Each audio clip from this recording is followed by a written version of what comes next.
사실 우리가 여기에서 보고 싶은 것은 이제 두 섹터 간의 노동의 한계 생산이 이제 달라지는 경우, 노동의 한계 생산물 가치가 달라지는 경우, 편의상 그냥 여러분 노동의 한계 생산이라고 생각해도 뭐큰 문제는 없습니다.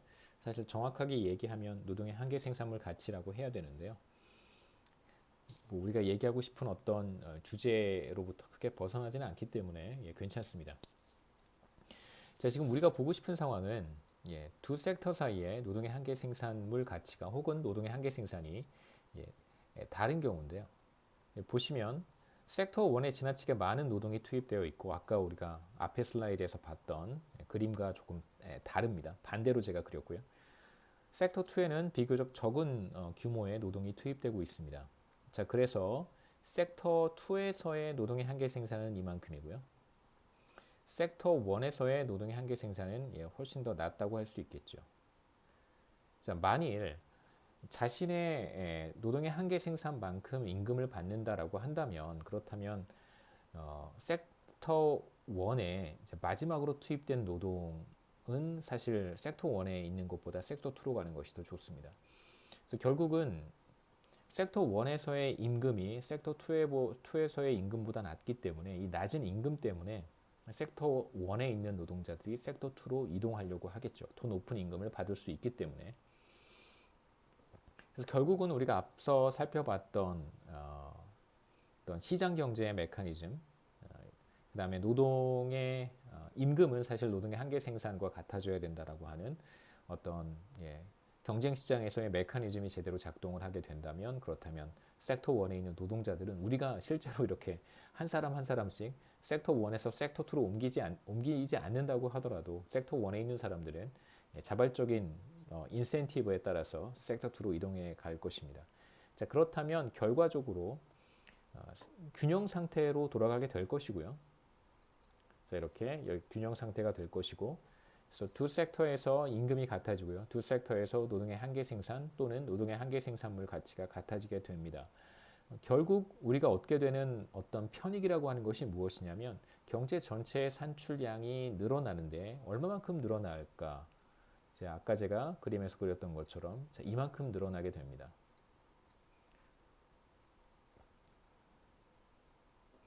설명은 제가 뭐 앞에 슬라이드에서도 말씀을 드렸고 그 다음에 뒤에 슬라이드를 참고하시면 왜 아까 그 삼각형 넓이만큼의 산출량 증가가 나타난지 여러분 이해하실 수 있을 거고요.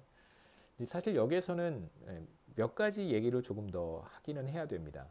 지금 우리는 efficient allocation에 대한 이야기를 하고 있고요. 물론 이제 두 섹터의 노동의 한계 생산의 차이가 발생하면 그러면 섹터 간의 임금 차이가 나타날 수 있고 그래서 비효율적인 자원 배분 상태가 되지만 만약에 시장이 제대로 작동하게 된다면 노동의 이동이 자유롭고 더 높은 임금을 받기 위해서 한쪽 섹터에서 다른 섹터로 노동이 이동할 수 있다면 그렇다면 efficient한 allocation을 우리가 달성할 수 있다는 얘기를 했습니다.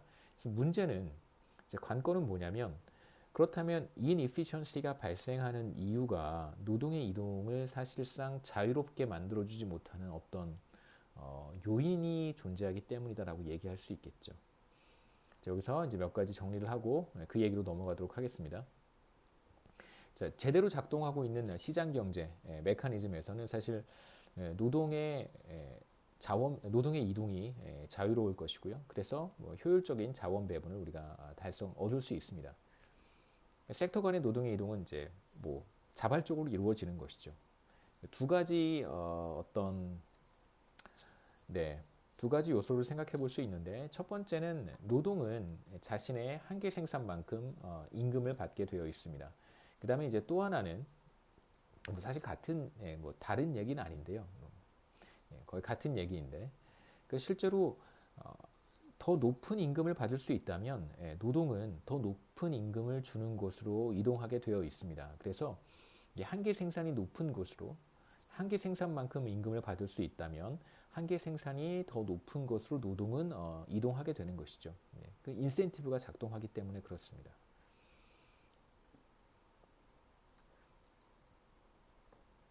자, 그렇다면 이제 우리의 관심사는 뭐 비효율성에 대한 이야기를 이제 우리가 시작해야 되는 것이죠.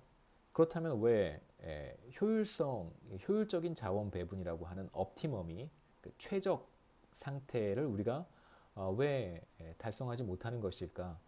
그러니까 실제로 노동이 자신의 한계 생산만큼 임금을 받고요. 그다음에 사람들이 더 높은 한계 생산이 더 높은 섹터로 이동하는 것이 자유롭고 충분히 그런 인센티브가 있기 때문에 그렇다면 왜 미스얼로케이션이라고 하는 현상이 나타나는 것일까?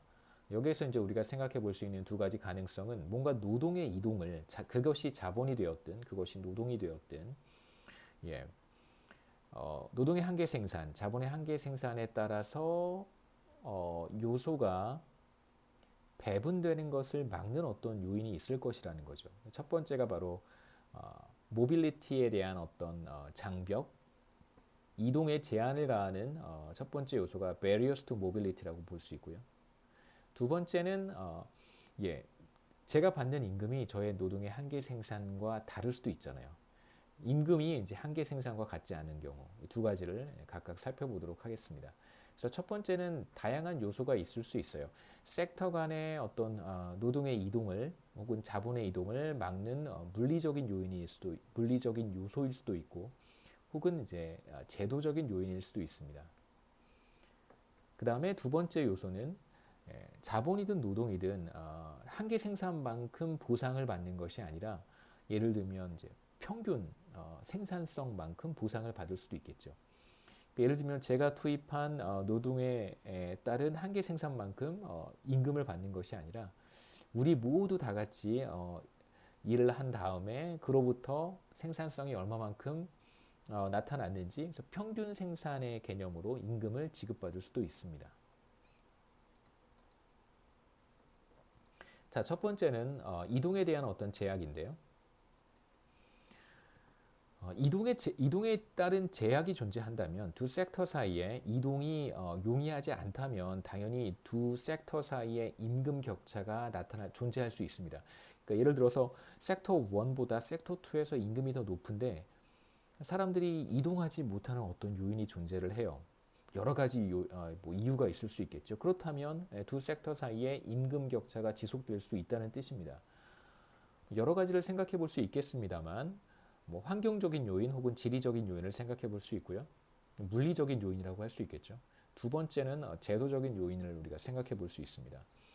뭐 지오그래피, 뭐 지리적인 요인이라고 한다면 실제로 어느 한 지역에서 또 다른 지역까지 이동하는 것이 사실 매우 어려울 수도 있고요. 또는 뭐 어떤 이유 때문에 이동하지 못하는 것일 수도 있고, 혹은 우리가 이것을 뭐 커뮤니케이션의 문제라든가 혹은 트랜스포테이션의 문제라고 볼 수도 있습니다. 이동이 용이하지 않기 때문에, 혹은 의사소통이 용이하지 않기 때문에 두 섹터 사이에 뭐 한 국가라고 하더라도 전혀 다른 언어를 사용한다면, 그렇다면 사실 두 섹터 사이에 어떤 장벽이 존재할 수 있겠죠. 자, 이 경우에는 지역 간의 임금 격차가 존재할 수 있고 상당한 시간 동안 그러한 임금 격차가 해소되지 않을 수도 있습니다. 그 다음에 이제 우리가 생각해 볼 수 있는 것은 최저임금이라고 하는 것인데요. 여기서 우리가 최저임금을 구체적으로 살펴보겠습니다. 제도적인 측면에서의 어떤 노동 이동의 제한, 장벽이라고 하는 것이 있다면 이제 대표적으로 최저임금을 생각해 볼 수 있어요. 자, 최저임금이 만약에 저쪽 섹터에서 최저임금이 도입이 되었습니다. 그렇다면 절대 임금은 최저임금 밑으로 떨어지지 않겠죠. 물론 보통 최저임금은 경제 전체의 모든 섹터에 모두 적용이 되는 것이 일반적입니다. 하지만 어떤 국가를 이렇게 보면 어떤 주에서 최저임금이 조금 더 높을 수 있어요. 그러니까 미국 같은 경우 생각해 볼 수 있겠죠. 두 개 서로 다른 주가 인접한 주가 있는데 이쪽 주에서 최저임금을 시행을 하고 있는데 이쪽 주의 최저임금보다 저쪽 주의 최저임금이 더 높을 수 있잖아요. 예를 들면 이쪽 주의 최저임금은 12달러인데 저쪽 주의 최저임금은 15달러일 수도 있습니다.